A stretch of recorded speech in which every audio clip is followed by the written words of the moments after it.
Assalamualaikum warahmatullahi wabarakatuh.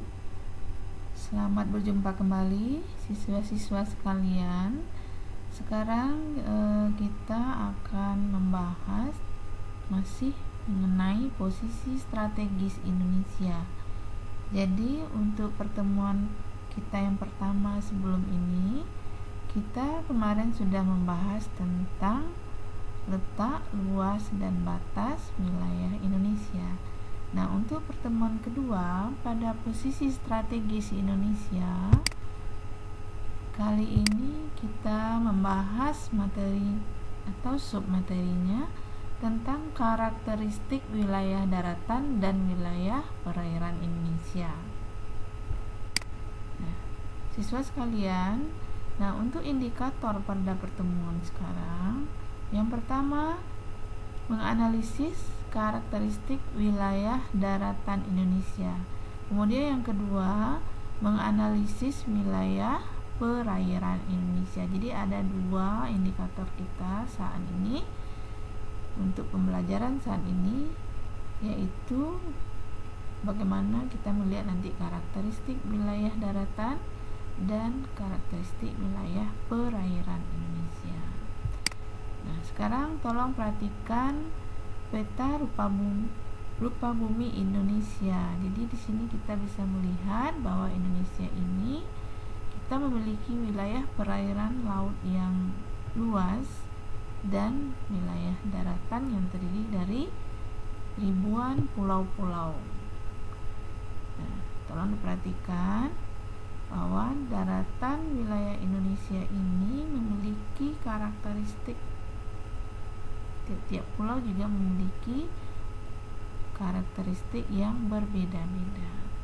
Nanti kita akan membahas bagaimana karakteristik wilayah daratan terlebih dahulu, ya. Nah, sekarang kalau kita lihat wilayah daratan Indonesia, kita memiliki bentuk muka bumi yang berbagai macam. Yang pertama, ada bentuk muka bumi dataran rendah. Yang kedua, ada berbentuk dataran tinggi. Dan yang ketiga, berbentuk pegunungan. Kita kembali ke peta. Nah, untuk simbol-simbol warna yang ada di peta, yang warna hijau berarti menunjukkan dataran rendah. Jadi kita Indonesia memiliki wilayah dataran rendah yang sangat luas. Kemudian kalau kuning dataran tinggi, dan kalau coklat atau kemerahan itu adalah pegunungan. Nah, ini mungkin sudah memahami semuanya bagaimana dengan simbol-simbol warna di peta. Nah, sekarang kita lihat dataran rendah di Indonesia. Nah, dataran rendah kalau dilihat dari pengertiannya, ini daerah yang luas yang memiliki ketinggian itu sampai 200 meter dari permukaan laut, ya. Jadi batasnya 200 meter. Jadi simbolnya adalah warna hijau. Nah, kalau kita perhatikan di Indonesia, tadi banyak ya, luas sekali dataran rendah. Seperti di Sumatera itu di bagian timur tadi. Kalau Jawa itu bagian utara. Kalau Kalimantan itu hampir semuanya, sebagian besar pulau Kalimantan, dan Papua juga banyak di bagian selatan. Nah, ini contoh dataran rendah di Indonesia. Sekarang kita lanjut dataran tinggi. Nah, dataran tinggi juga merupakan suatu daerah yang datar dan memiliki ketinggian 700 meter dari permukaan laut. Jadi dataran tinggi ini sebenarnya adalah dulunya pegunungan, tetapi karena terjadi proses erosi, pegunungan tadi menjadi datar. Makanya ketinggiannya minimal 700 meter. Jadi simbolnya adalah warna kuning. Nah, inilah contoh-contoh dataran tinggi di wilayah Indonesia. Contoh kita lihat di Jawa Tengah itu dataran tinggi Dieng, Aceh dataran tinggi Gayo, Sumatera Barat ada dataran tinggi Minangkabau, Kalimantan Barat dataran tinggi Muler, kemudian di Aceh ada lagi tadi dataran tinggi Pasai. Nah, ini contoh-contoh saja di Indonesia, dan masih banyak lagi dataran tinggi yang ada di pulau-pulau lainnya. Nah, sekarang kita lihat lagi karakteristik daratan Indonesia. Indonesia memiliki pegunungan. Jadi kalau pegunungan ini adalah rangkaian gunung-gunung yang memanjang. Nah, sekarang kita lihat, perhatikan peta. Ini adalah peta rangkaian pegunungan di Indonesia, tapi digambarkan peta dunia karena kita akan melihat bahwa Indonesia itu dilalui oleh 2 jalur pegunungan dunia. Ya, kita memiliki keistimewaan bahwa Indonesia ini tempat pertemuan 2 jalur pegunungan. Kita lihatlah yang pertama, pegunungan Sirkum Mediterania atau dikenal dengan Sirkum Mediterania. Nah, ini dimulai dari Afrika Utara, menyeberang ke Laut Tengah, masuk ke Eropa, masuk ke Asia, terus India, Semenanjung Malaka. Nah, nanti untuk ke Indonesia, Sirkum Mediterania ini bercabang 2. Ada disebut busur dalam, itu melalui pulau-pulau besar seperti Sumatera, Jawa. Kemudian busur luar itu melalui pulau-pulau kecil. Terus nanti berakhir di Maluku. Sekarang kita lihat jalur pegunungan Sirkum Pasifik. Dimulai dari Afrika Selatan, di sini ada pegunungan Andes, ya, terus ke tengah Sierra Nevada, kemudian Rocky, terus menyeberang Selat Bering, masuk ke benua Asia, terus masuk ke Jepang, di Kepulauan Aleut, di Jepang, masuk ke Filipina, kemudian ke Indonesia bercabang 3. Ada yang masuk ke Pulau Kalimantan, ada yang masuk ke Sulawesi, terus ke Halmahera, terus ke Papua, dan berakhir nanti di Australia bagian timur. Jadi terlihat ya bahwa Indonesia ini memiliki 2 jalur pegunungan besar dunia, atau dilalui oleh 2 jalur pegunungan. Pertama Sirkum Mediterania, kedua Sirkum Pasifik. Ini rangkaian pegunungan di Indonesia. Ini penjelasannya tadi di Indonesia Mediterania atau Sirkum Mediterania ada disebut dengan busur dalam. Ini kalau melalui pulau-pulau besar, biasanya ini bersifat vulkanik, maksudnya di busur dalam ini banyak terdapat gunung-gunung api yang aktif. Nah, contohnya itu di Pulau Sumatera itu dikenal dengan Bukit Barisan. Kemudian di Jawa, kita tahu di bagian selatan Jawa juga jalur gunung-gunung api. Terus ke Bali, Lombok, Sumbawa, Flores, Alor, Selar Wetar, Kepulauan Banda, dan berakhir di Pulau Saparua. Nah, kemudian busur luar. Busur luar tadi melalui pulau-pulau kecil dan tidak bersifat vulkanik, berarti gunung-gunungnya tidak aktif. Nah, seperti di bagian barat Sumatera ada pulau-pulau Simelu, Pulau Nias, Kepulauan Mentawai, dan Enggano. Terus nanti ke selatan Jawa, Pulau Sewu, Rote, Pulau Timor, Babar, terus ke Nusa Tenggara, Pulau Seram, berakhir nanti di Maluku. Terus ke Maluku, Pulau Seram, dan berakhir di Pulau Buru. Nah, ini jalur pegunungan Mediterania di Indonesia. Nah, untuk Sirkum Pasifik tadi sudah Ibu jelaskan di peta bahwa Sirkum Pasifik ini di Indonesia itu masuk dari Filipina bercabang ke Kalimantan, masuk melalui Pulau Pahlawan dan Kepulauan Sulu.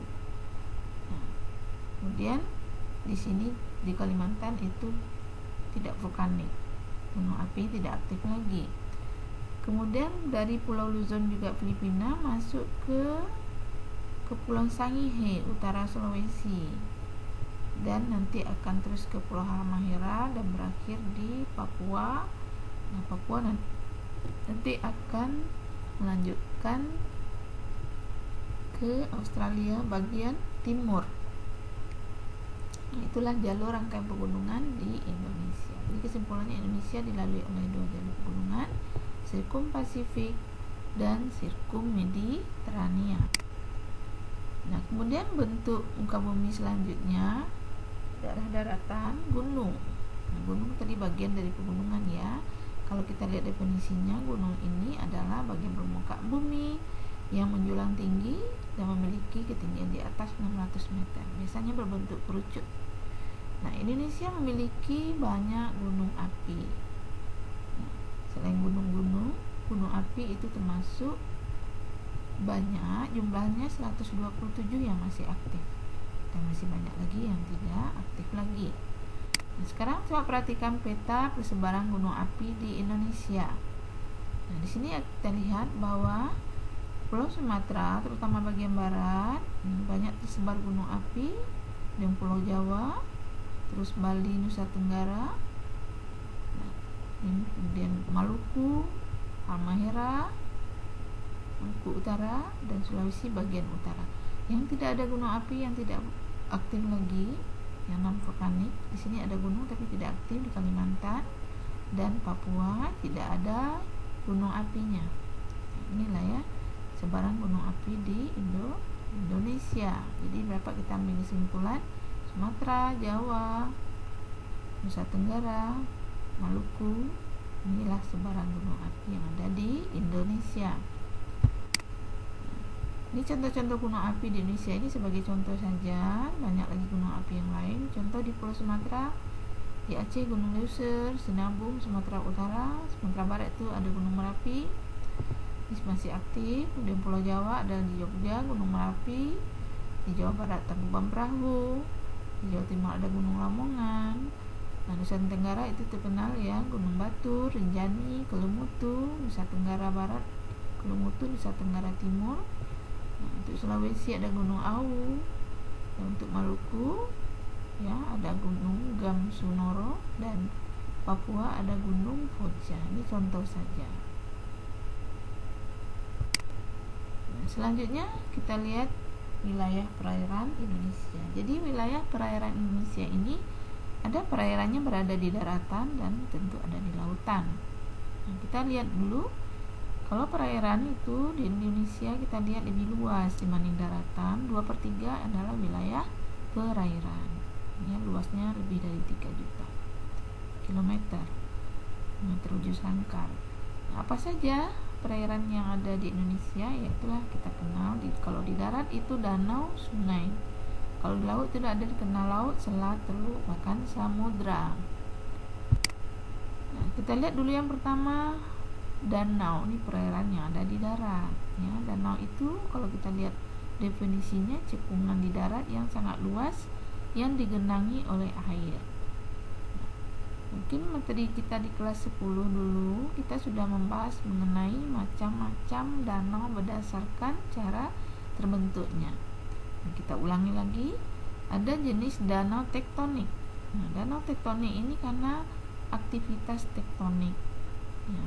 Kita tahu aktivitas tektonik ini akan menghasilkan nanti ada patahan dan lipatan. Jadi bagian yang rendah nanti akan tergenang oleh air dan menjadi danau. Itu contohnya itu Danau Singkarak, Boso, Danau Towoti, Tempe, dan lain-lain. Selanjutnya ada lagi danau vulkanik. Nah, danau vulkanik ini terjadi akibat aktivitas gunung api. Nah, kalau terjadi letusan yang sangat kuat, biasanya di puncak gunung api itu terbentuk kawah yang sangat luas. Kalau kawahnya tersumbat, maka lama-lama akan terbentuk danau. Seperti contohnya Danau Kalimutung, Danau Batur, Danau Telaga Warna, Danau Kerinci. Nah, selanjutnya ada danau tektonovulkanik. Itu gabungan dua tenaga, tektonik dan vulkanik. Satu-satunya contohnya di Indonesia itu Danau Toba. Jadi Danau Toba itu dua tenaga ya, disebabkan oleh tektonik, disebabkan oleh aktivitas vulkanik. Ini ada lagi Danau Kars. Danau Kars ini danau yang berada di daerah pegunungan kapur. Nah, contohnya itu Gunung Kidul. Di sini ada Danau Kars. Danau itu tidak begitu luas. Nah, jadi daerah Kars ini ada cekungan nanti yang digenangi oleh air disebut dengan danau kars. Nah, itu danau. Selanjutnya sungai. Sungai di Indonesia terkenal dengan sungai yang lebar dan dalam serta luas. Dan sungainya panjang. Terutama itu yang berada di daerah dataran rendah. Kita lihat ya di Sumatera, dataran rendah tadi di bagian timur ada Sungai Asahan, ada Sungai Siak, Musi. Kemudian Kalimantan kita terkenal juga dengan dataran rendah yang luasnya, Sungai Barito, Sungai Mahakam, Sungai Kapuas. Nah, Jawa itu terkenal Sungai Citarum, Bengawan Solo, Cisadane. Dan Sulawesi sebenarnya tidak begitu luas dan sungainya, dan sungainya juga tidak begitu panjang. Dan Sungai Marisa, Mamasa, Sungai Sadang. Nah, Papua ini sungainya adalah sungai campuran karena di Papua ada gletser ya dari Gunung Jaya-Wijaya, dan sungainya terkenal juga di sungai yang luas. Nah, jadi contohnya Sungai Digul, Sungai Membramo, dan Sungai Lawrence. Nah, kemudian laut, perairan laut. Nah, Indonesia memiliki laut yang luas tadi, maka Indonesia dikelompokkan atas 18 ekoregion. Nah, apa itu ekoregion? Wilayah tadi dibagi atas beberapa wilayah yang memiliki kesamaan, misalkan iklim, kesamaan floranya, faunanya. Jadi laut itu dibagi di Indonesia ini atas 18. Nah, ini dia diantaranya. Silakan dipahami. Nah, untuk lebih jelasnya kita lihat peta. Jadi ada peta 18 ekoregion laut di Indonesia. Nah, ini dibagi-bagi sampai 18. Nah, ini tujuannya untuk apa? Ya, salah satunya untuk mudah dalam mengelola dari wilayah laut Indonesia, karena masing-masing ekoregion ini punya ciri khas, misalkan ikannya, atau ada seperti barang tambang, minyak bumi di perairan laut Indonesia, maka dikelompok-kelompokkan karena mempunyai kesamaan tadi. Selanjutnya teluk. Nah, kalau teluk mungkin sudah tahu semua ya, maksud teluk itu adalah daratan yang menjorok ke laut. Biasanya ini banyak jadikan sebagai pelabuhan. Nah, ini contoh-contoh teluk di Indonesia. Banyak lagi yang lain karena kita memiliki garis pantai yang sangat panjang. Nah, salah satunya itu Teluk Palu, Teluk Pelabuhan Ratu di Jawa Barat, ya, Teluk Banten. Nah, banyak lagi teluk-teluk ini hanya sebagai contoh. Selanjutnya lagi selat. Selat ini apa? Ini yang memisahkan laut, yang memisahkan antar pulau. Nah, ini contoh-contohnya juga. Kita tahu Indonesia terdiri dari ribuan pulau, berarti kita banyak sekali selat di Indonesia. Nah, ini contohnya Selat Ala, Selat Alor, Selat Badung di Bali, Selat Bali, dan di Sumatera itu dengan Pulau Bangka, Selat Bangka. Nah, ini beberapa contoh saja. Nah, selanjutnya samudra. Kita tahu Indonesia ini berada di antara dua samudra, itu Samudra Pasifik dan Samudra Hindia. Nah, inilah ciri khas atau karakteristik wilayah perairan laut Indonesia. Nah, semoga mudah dipahami dan dapat dimengerti apa yang sudah Ibu jelaskan pada pertemuan kedua. Materinya tentang karakteristik daratan Indonesia dan perairan Indonesia. Semoga bermanfaat. Sampai jumpa dengan pertemuan berikutnya. Assalamualaikum warahmatullahi wabarakatuh.